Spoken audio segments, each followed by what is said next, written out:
Hello guys, welcome back to the KDMTS YouTube channel. Today we are going to talk about our next video of our HTML video series.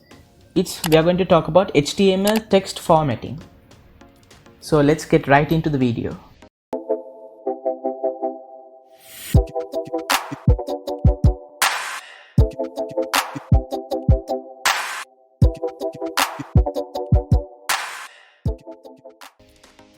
So first what we have to do is we have to open a folder in our desktop. You can open your folder anywhere you like, but it's easier for me to open in the desktop, so I'm going to open my folder in the desktop. So after creating our folder, we have to open our IDE. So I'm using Visual Studio Code. We have taught you how to install it and run the Visual Studio Code application previously. If you haven't seen that, check out our video. And if you want a lightweight app, you can use Notepad++, or there's another app called Notepads. Usually Notepad is pre-installed on your PC. If you don't have it, go on the internet and search and you can download these apps very easy. So after we open our IDE, Visual Studio Code, you have to open the folder that we created. So you can hit Ctrl+K and Ctrl+O, then it will open the file selector and you can select your folder. You can go to File and select Open Folder, and it will open a menu where you can choose your folder and you can open the file. As you can see, the folder is open and it is empty. So what we have to do is we have to create a file within this folder. So right here you can see the icon, it says create file. You have to press that and create the file. So I'm going to name my file right here textformatting.html. You can name anything you want. So when you create the file and name it, on the right side on the tabs section, it will open the file and you can start your work there. So first we are going to type the HTML basic structure. So while typing it, I will let you know what we do in text formatting is you can change the way of the text. You can change the font color, the font size, the type of font. You can make it a heading, underlined, bold, italic, things like that you can do through text formatting in HTML. I will show you how to in a second. So we are done doing the basic structure. We have done typing it. Make sure to close your tags.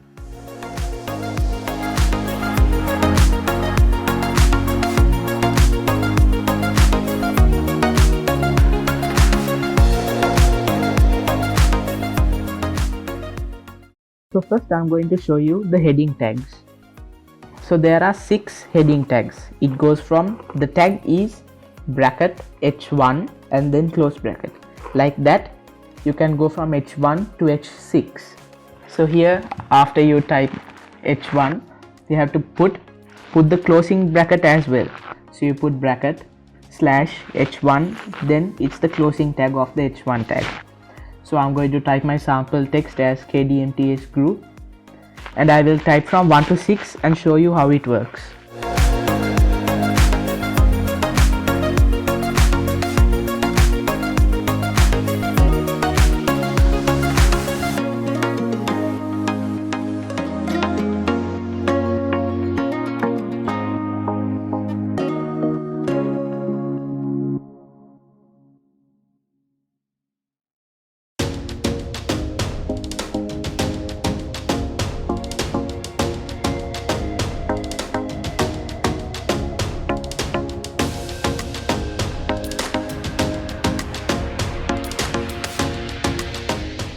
So after typing, you have to save your file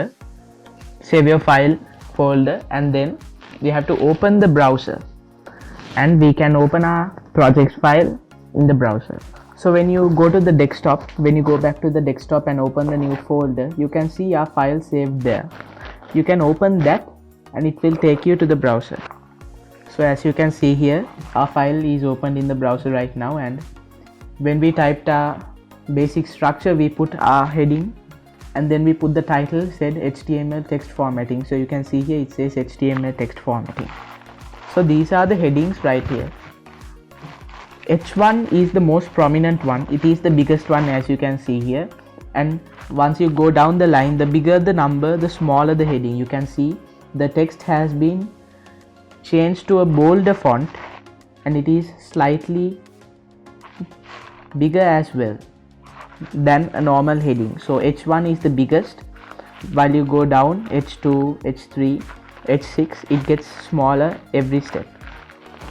And every time when you type H, it always keeps 2 line spaces by default. So when you type H1 and you put your heading, it will automatically leave 2 spaces and then start typing the next thing.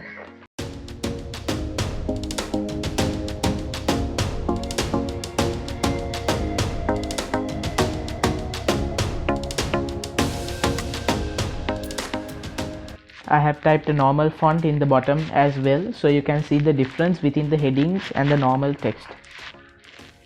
So the next main thing that you use in text formatting is bolding a text and making the text italic and underlining. So let's see how we can bold, italic and underline texts. So for bold, what you do is you put the bracket B, then the closing bracket. We can type our sample text. On the other side, we have to put our closing tag, bracket /B, bracket closing tag. Always remember to put a closing tag and type whatever you want to make it bold or italic. You have to type between the opening tag and the closing tag. Let's put a line break here as well, so we can easily identify when we open it in our browser. So the next thing is underline. For underline, what we do is within the brackets we have to type U, the letter U, bracket U and closing bracket, and your sample text, then the closing bracket again. So the next one is italic. It's the same as before. You can put the letter I within the brackets, your sample text, then the closing bracket with the slash and the line break afterwards if you need.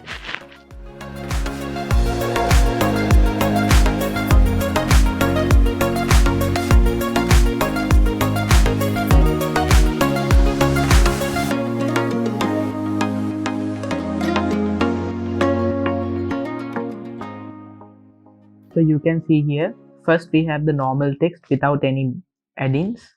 Second, you have the bold text, which we put with the B bracket, B tag. First you can see here, it's thicker, the text is thicker. That's what it means to be a bold font.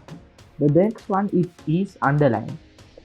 So in the underline, it's obviously been underlined as you can see here. And the next one is italic.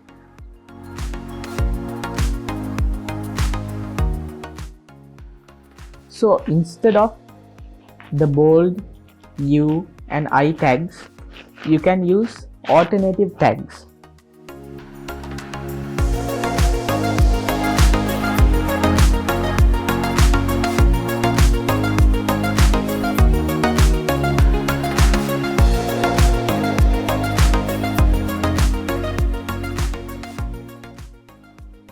For bold, you can use the tag strong. Within the brackets, you can type strong and the closing bracket with the slash. And for underline, you can type within the brackets INS, then your sample text, then the closing bracket with the slash INS. Then for italic, you can use EM within your brackets. This isn't an alternative to B, U and I, but this somewhat differentiates from bold, italic and underline, but it does the same thing.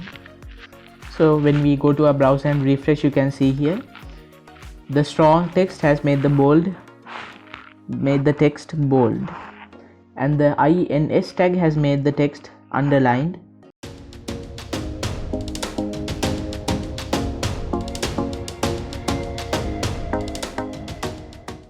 EM tag has made the text italic, slightly tilted. So our next tag is think. If you want to type a text and strike it through, like it's been struck through the text, so for that we can say bracket, we can type strike, close bracket and our sample text and our closing bracket with the slash. Let's see what happens. So when we refresh on this side, you can see the KDMTS group text has been struck through. And next, like in the previous tags, instead of strike through, we can use another tag as well instead of strike. So this one is bracket, del and closing bracket and your sample text and the closing tag. This also does the same thing as strike. It also strikes through the text. So the next tag is, you might have seen this if you use normal text formatting apps like Microsoft Word or any other apps like that, similar apps. You can subscript a text and superscript a text. What I mean is, I will show you right now. So what you can see here is I'm typing 𝕂𝕄𝕋𝕊𝔾𝕣𝕠𝕦𝕡. Then I will show you how to subscript it.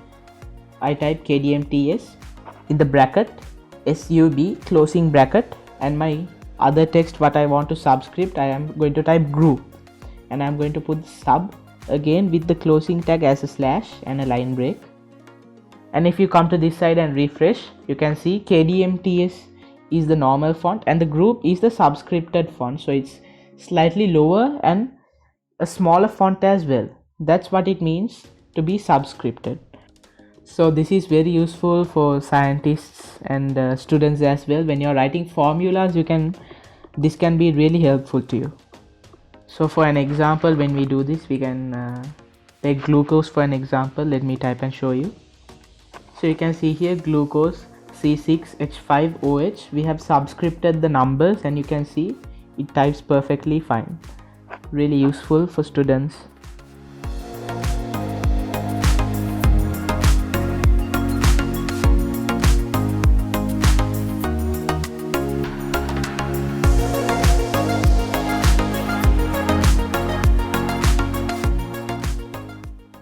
So next we are going to check out superscript. So what subscript did is it changed the font size a little bit. It made the font a little bit small and made it a bit lower than the normal text height.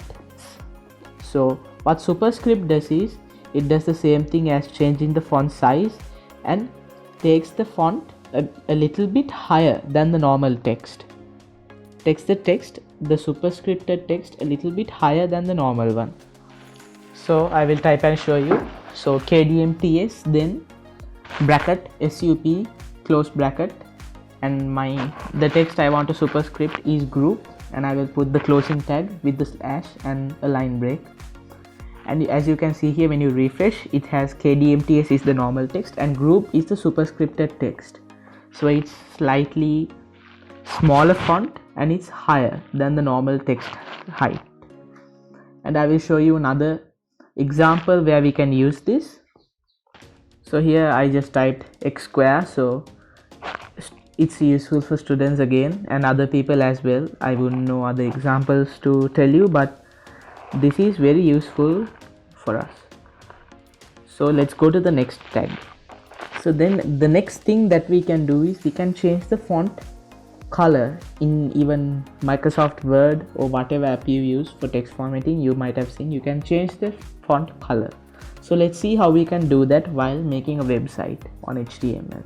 So here what we do is we open a bracket, we type font, a space, then we type color, then equals inverted comma. Within the inverted comma we have to put the hex code of the color we want to put. So in order to put the hex code, you can go on the internet and look up the hex code for the color you want and you can put it there. So for example, I will show you. You can go on the internet and type hex color codes, the hexadecimal color codes, then they will show you sample colors and the codes there.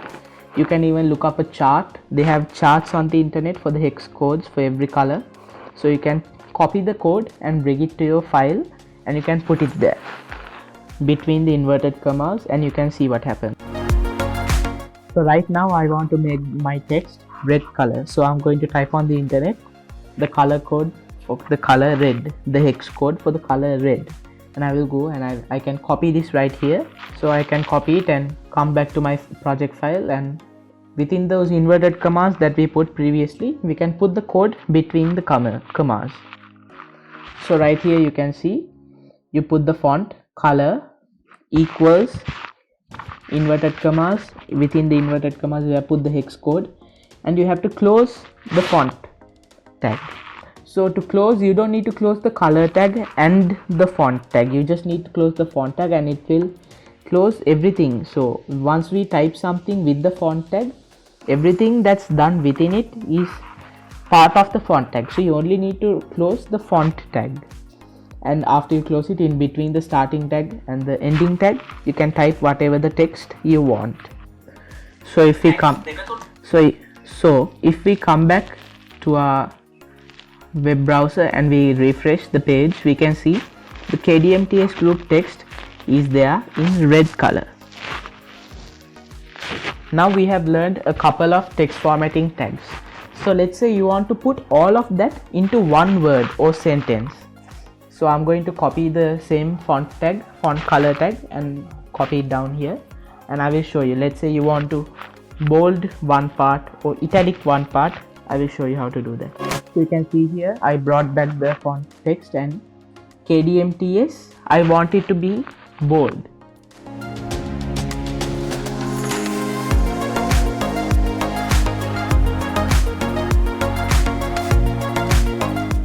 So after the font color opening tag, I am going to put B, then it will bold. So we have to close it. So after group, I will close it.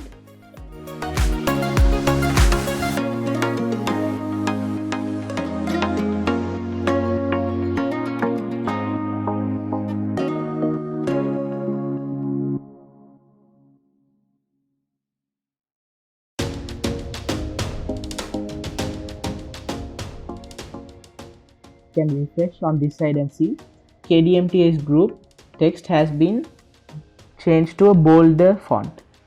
So it's bold now. Let's say I want to make the group text in 𝕂𝕄𝕋 group, the group text I want it to be italic.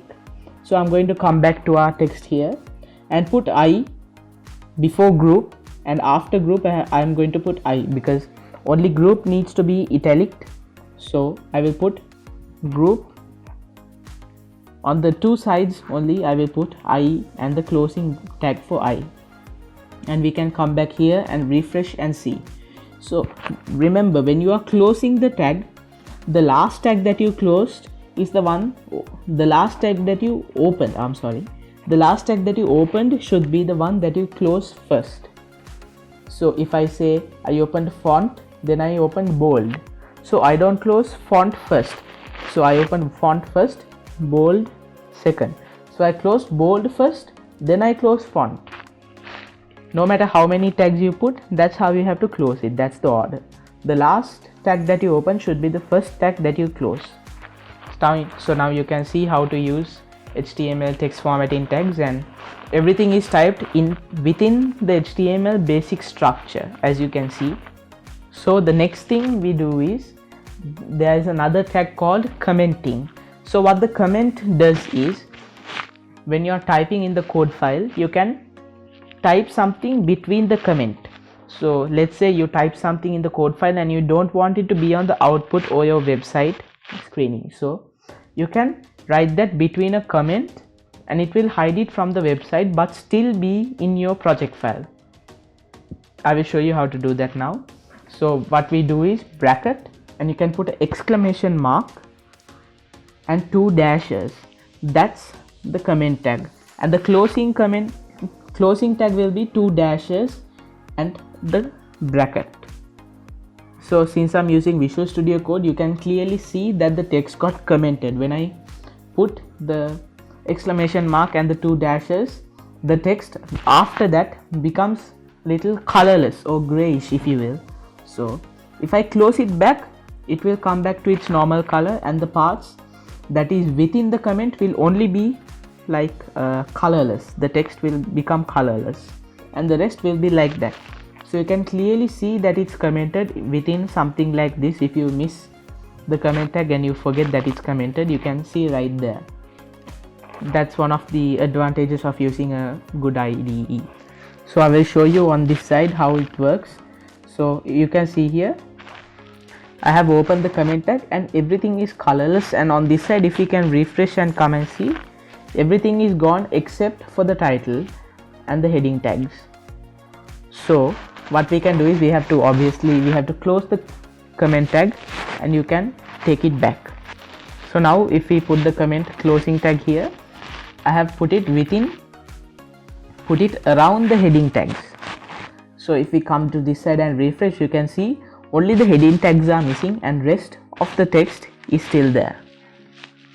So that's how you can use a comment tag. So that's it for today's HTML text formatting video. Hope you learned something.